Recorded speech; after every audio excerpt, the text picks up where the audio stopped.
యేసయ్యా, నా పాపములు నా తల వెంట్రుకల కంటే విస్తారమై ఉన్నవయ్యా.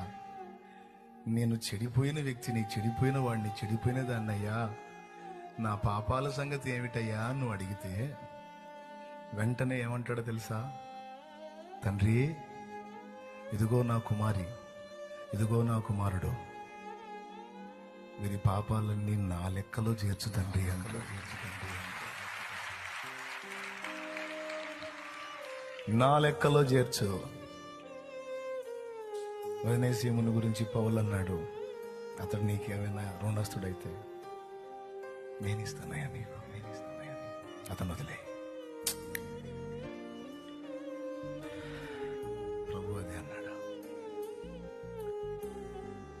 ఆ బిడ్డ దోషాలన్నీ మా లెక్కలో చేర్చు,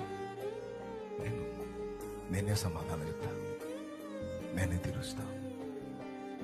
మనతో ఏమంటాడు తెలుసా? నీవన్నీ నేను వేసుకుంటున్నా, ఆ లెక్కంతా నేను కడతా, ఇంకా చేసి మళ్ళీ నన్ను ఇబ్బంది పెట్టవాకు, జాగ్రత్తగా బతుకుపో, నీకు అవకాశం ఇస్తున్నా అంటాడు.